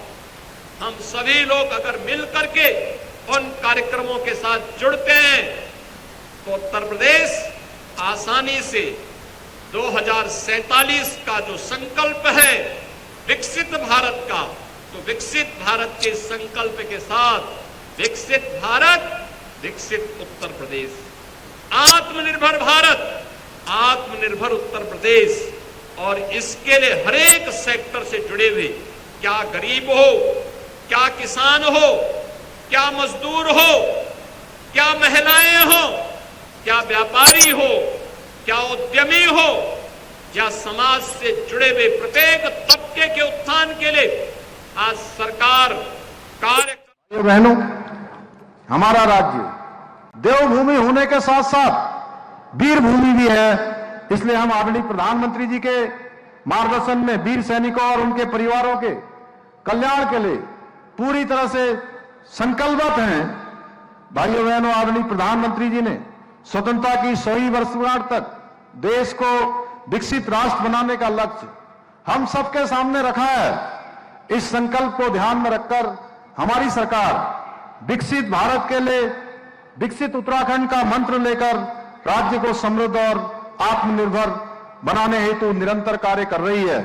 हमने जहां एक और शिक्षा, स्वास्थ्य, सड़क, बिजली, पेयजल और हवाई कनेक्टिविटी जैसी मूलभूत आवश्यकताओं को बेहतर बनाने हेतु कार्य किया है, वहीं 30 से अधिक विशिष्ट नीतियों के द्वारा उत्तराखंड के सर्वांगीण विकास का एक विस्तृत रोड मैप तैयार कर राज्य में कई योजनाओं को लागू किया है। इसी का परिणाम है आज हमारा प्रदेश धार्मिक पर्यटन के साथ साथ wellness tourism, adventure tourism, film shooting destination, wedding destination के क्षेत्र में देश के एक विशिष्ट हब के रूप में तेजी से उभरा है। इसी के साथ साथ राज्य में उद्योगों के लिए अनुकूल वातावरण तैयार कर औद्योगिक विकास भी सुनिश्चित किया जा रहा है। हमने राज्य में ग्लोबल इन्वेस्टर समिट का आयोजन कर देश विदेश के उद्यमों के साथ 3,56,000 करोड़ रुपए के एमओयू किए थे। मुझे गर्व है कि इस सम्मेलन के लगभग 1.5 वर्ष के भीतर ही हम 1 लाख करोड़ रुपए से अधिक की परियोजनाओं को धरातल पर उतारने में सफल रहे हैं। इसके अतिरिक्त हम उधम सिंह नगर के किच्छा खुरपिया फार्म में 1000 एकड़ से अधिक भूमि पर एक स्मार्ट इंडस्ट्रियल टाउनशिप विकसित करने की दिशा में भी कार्य कर रहे हैं। यही नहीं, हमने प्रदेश में स्टार्टअप के अनुकूल इकोसिस्टम को विकसित करने हेतु इंक्यूबेशन सेंटर बनाने के साथ ही 200 करोड़ रुपए वेंचर फंड की भी व्यवस्था की है। भाइयों बहनों, हमारी सरकार देवभूमि को खेल भूमि के रूप में स्थापित करने की दिशा में भी काम कर रही है। यह हम सभी के लिए अत्यंत प्रसन्नता का विषय है कि इस वर्ष हम राष्ट्रीय खेलों का हमने जो आयोजन किया उसमें पूरी भव्यता और सफलता के साथ हम इसको कर पाए। इन राष्ट्रीय खेलों हमने ग्रीन गेम्स 23 खेल अकादमियां स्थापित की जाएंगी। यही नहीं, हम राज्य का पहला खेल विश्वविद्यालय स्पोर्ट्स कॉलेज की स्थापना भी करने जा रहे हैं। भाइयों बहनों, हमारी सरकार ने प्रदेश को योग और आध्यात्म की वैश्विक राजधानी बनाने के उद्देश्य से नई योग नीति लागू की है। साथ ही हम प्रदेश में आयुर्वेदिक एवं प्राकृतिक चिकित्सा, योग और आध्यात्मिक को बढ़ावा देने के लिए गढ़वाल और कुमाऊं में एक स्पेशल इकोनॉमिक जोन की स्थापना भी करने जा रहे हैं। भाइयों बहनों, उत्तराखंड में शुरू किया गया हाउस ऑफ हेल्थ ब्रांड राज्य के सैनिकों को एक छत के नीचे लाने में कारगर सिद्ध हुआ है।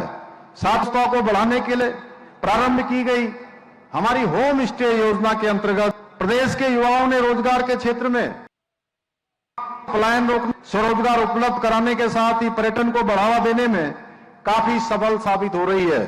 भाइयों बहनों, हमारी सरकार किसानों के कल्याण के लिए भी संकल्पबद्ध होकर काम कर रही है। हम एक और जहां किसानों को 3 लाख रुपए तक का ऋण बिना ब्याज के उपलब्ध करा रहे हैं, वहीं कृषि उपकरण खरीदने हेतु फार्म मशीनरी बैंक योजना के माध्यम से 80% पूरी तरह से मुक्त करने का काम किया है। साथ ही हमने किसानों की आय बढ़ाने के लिए पॉली हाउस के निर्माण हेतु 200 करोड़ रुपए की राशि का प्रावधान भी किया है। हम जहां एक और प्रदेश में गेहूं खरीद पर हैं, वहीं हमने गन्ने के मूल्य में भी 20 रुपए प्रति क्विंटल की वृद्धि भी की है। इतना ही नहीं, हमारी सरकार 1200 करोड़ रुपए की लागत से नई मिशन, नई पर्यटन नीति लेकर आए हैं। साथ ही हमने केदारखंड, मानसखंड, मंदिरमाला मिशनों पर तेजी से कार्य कर रहे हैं। इसके अतिरिक्त राज्य में हरिपुर कालसी में यमुना तीर्थ स्थल, हरिद्वार ऋषिकेश कॉरिडोर के साथ साथ शारदा कॉरिडोर योजना पर भी कार्य कर रहे हैं। भाइयों, उद्देश्य प्रदेश के सभी नागरिकों की समस्याओं का त्वरित रूप से संतोषजनक समाधान करना है। इसके लिए सरलीकरण, समाधान, निस्तारण और संतुष्टि के मंत्र को ध्यान में रखकर निरंतर कार्य कर रहे हैं। अपनी सरकार portal, e cabinet, e office, 1905 CM helpline, 1064 anti corruption helpline, digital Uttarakhand app जैसी विभिन्न पारदर्शी व्यवस्थाओं के चलते कार्य संस्कृति में गुणात्मक सुधार हुआ है। अब हमने इन सेवाओं को और अधिक कारगर बनाने के लिए इनमें एआई तकनीक का उपयोग करना भी प्रारंभ कर दिया है। भाइयों बहनों, आज आदरणीय प्रधानमंत्री जी के मार्गदर्शन एवं सहयोग से एक और जहां Delhi Dehradun elevated road, Vande Bharat express, Rishikesh Karnaprayag rail परियोजना, भारतमाला और पर्वतमाला परियोजना, अमृत योजना, ऑल वेदर रोड और उड़ान योजना जैसी महत्वाकांक्षी परियोजनाओं के माध्यम से प्रदेश के बुनियादी ढांचे को मजबूत किया जा रहा है। वहीं अंत्योदय परिवारों को 3 गैस सिलेंडर प्रदान करना, प्रदेश की महिलाओं के लिए 30% का क्षैतिज आरक्षण की व्यवस्था लागू करना, आंदोलनकारियों को आरक्षण देना, वृद्धावस्था पेंशन की सुविधा, सरकारी नौकरियों में खेल कोटे को पुनः प्रारंभ करना, विद्यार्थियों को छात्रवृत्ति प्रदान करना, महिलाओं और युवाओं हेतु स्वरोजगार की विभिन्न योजनाओं के माध्यम से अंतिम व्यक्ति के कल्याण के लक्ष्य को लेकर कार्य किया जा रहा है। इन्हीं प्रयासों का परिणाम है कि विभिन्न चुनौतियों के बावजूद हमारे प्रदेश ने कई उल्लेखनीय उपलब्धियां हासिल की हैं, जिनकी गूंज आज पूरे देश में सुनाई दे रही है। यह हम सभी के लिए बड़े गर्व का विषय है कि नीति आयोग द्वारा जारी वर्ष 2023-24 के सतत विकास के लक्ष्यों को प्राप्त करने के इंडेक्स में हमारे प्रदेश को देश में प्रथम स्थान प्राप्त हुआ है। साथ ही ईज ऑफ डूइंग बिजनेस में उत्तराखंड को अचीवर्स तथा स्टार्टअप रैंकिंग में लीडर्स की श्रेणी प्राप्त हुई है। इसके साथ ही हमने प्रदेश की बेरोजगारी दर में 4.4% की कमी लाकर राष्ट्रीय औसत को भी पीछे छोड़ने का काम किया है। यही नहीं, हमारी सरकार के सतत प्रयासों से आज राज्य की जीएसडीपी में 1.3 गुना और प्रति व्यक्ति आय में 11.33% बढ़ोतरी हुई है। भाइयों बहनों, हमने राज्य हित में अनेक ऐतिहासिक और दूरगामी निर्णय लिए हैं जिनका सकारात्मक प्रभाव आने वाली पीढ़ियों तक महसूस किया जाएगा। हमने जहां एक और देश में सबसे पहले समान नागरिक संहिता कानून लागू कर सभी नागरिकों को समान अधिकार और अवसर सुनिश्चित कराने का काम किया है, वहीं दूसरी ओर सामाजिक न्याय, महिला सशक्तिकरण और समानता की दिशा में भी एक ऐतिहासिक कदम बढ़ाया है। इसके अलावा हमने प्रदेश में देश का सबसे प्रभावी नकल विरोधी कानून भी लागू किया है, जिसके परिणाम स्वरूप उत्तराखंड में पिछले 4 वर्षों में लगभग 24,000 से अधिक युवाओं ने सरकारी नौकरियां पाने में सफलता प्राप्त की है। इतना ही सरकार देवभूमि उत्तराखंड के सांस्कृतिक मूल्यों और डेमोग्राफी को संरक्षित रखने के प्रति भी पूर्ण रूप से संकल्पबद्ध होकर काम कर रही है। इसी संकल्प के साथ हमने जहां प्रदेश में सख्त दंगा रोधी कानून लागू किया है, वहीं लैंड जिहाद, लव जिहाद और थूक जिहाद जैसी घृणित मानसिकताओं के खिलाफ भी कड़ी कार्रवाई सुनिश्चित की है। हमने परसों ही राज्य मंत्रिमंडल में अवैध धर्मांतरण पर कड़ा प्रहार करते हुए धर्मांतरण रोधी कानून को और अधिक सख्त बनाने का निर्णय लिया है। ये कानून प्रदेश में किसी भी प्रकार के जबरन या प्रलोभन देकर किए जाने वाले धर्मांतरण को पूरी तरह से रोक लगाएगा। हमने प्रदेश में लैंड जिहाद पर कार्रवाई करते हुए 7,000 एकड़ से अधिक सरकारी भूमि को लैंड जिहादियों से भी मुक्त कराया है। इसके साथ ही करीब 250 अवैध मदरसों को सील करने के साथ ही 500 से अधिक अवैध संरचनाओं को भी हटाया है। हमने देवभूमि के मूल स्वरूप को पुनर्स्थापित करने के उद्देश्य से राज्य में सख्त भू कानून किया। कुछ समय पूर्व हमने प्रदेश में ऑपरेशन कालनेमी प्रारंभ किया है, जिसके माध्यम से हम राज्य में सनातन धर्म को बदनाम करने वाले पाखंडियों के खिलाफ सख्त कार्रवाई भी कर रहे हैं। भाइयों बहनों, हमने राज्य में रसूखदार भ्रष्टाचारियों के विरुद्ध कठोर कार्रवाई कर यह स्पष्ट कर दिया है कि देवभूमि में भ्रष्टाचार के लिए कोई स्थान नहीं है। राज्य में भ्रष्टाचार के दलदल की छोटी मछलियों के साथ साथ बड़े मगरमच्छों को भी सलाखों के पीछे डाला जा रहा है।